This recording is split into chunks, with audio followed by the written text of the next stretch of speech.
All modern passenger cars are equipped with disc brakes on the front axle, while the rear axle may feature either disc or drum brakes. Disc brakes offer several advantages over drum brakes, with the most significant being their superior heat dissipation, which results in more efficient braking performance. Let's take a closer look at the operation of the disc brake system. When the driver presses the brake pedal, hydraulic pressure builds up in the brake master cylinder. The pressurized brake fluid is then transmitted through the brake lines to the wheel brakes, where it enters the brake calipers, housing the slave cylinders and pistons.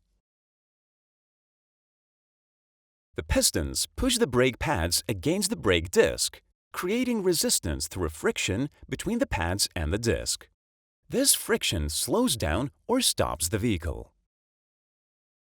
Now let's delve into the design of wheel brakes and their key components. Wheel brakes are made of cast iron or aluminum and can be categorized into two main types: those with a fixed caliper and those with a floating caliper. We'll start by examining the fixed caliper design. This system consists of a brake disc, brake pads, and a caliper that houses at least two slave cylinders with pistons.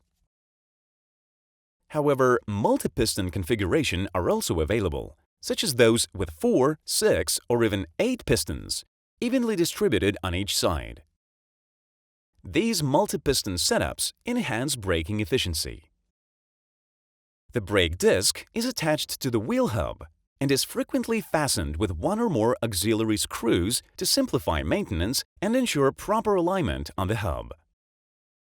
Next, the brake disc is securely clamped by the wheel after installation and rotates along with it.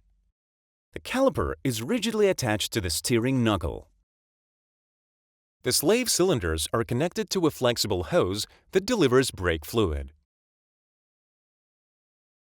The brake pads are installed in place and held by pins. To reduce squeaks and rattling, various types of retainers and springs may be used. When the driver presses the brake pedal, pressure builds up in the slave cylinders, causing the pistons to extend and press the brake pads against the surface of the brake disc. The harder the pedal is pressed, the greater the pressure exerted on the disc. As a result, the vehicle slows down or comes to a complete stop. As the driver releases the brake pedal, the pistons retract slightly due to the square profile sealing elements, which provide the necessary force for this movement.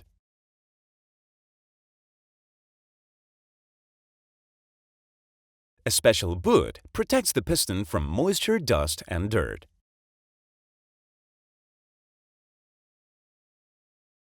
Additionally, the brake caliper is equipped with a bleeder screw for system maintenance.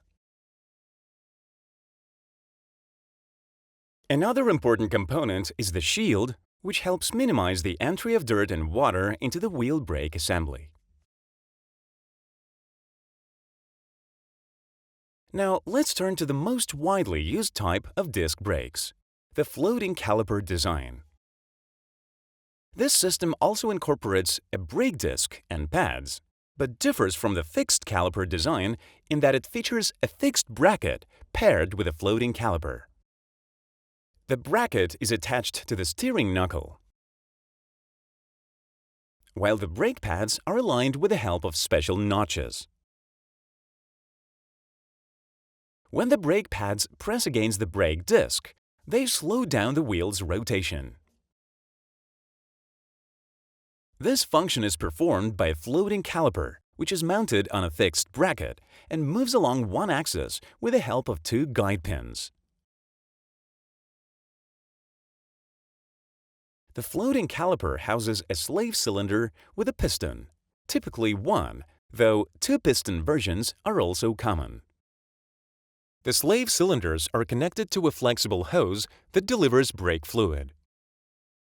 When the brake pedal is pressed, fluid pressure causes the piston to extend and push against the inner brake pad. Since the caliper is not fixed, it slides along the guide pins until the outer part of the caliper housing presses against the other pad. As a result, both pads press against the disc with an equal force, braking the vehicle. Let's take a look at the operation of the floating caliper from a different angle.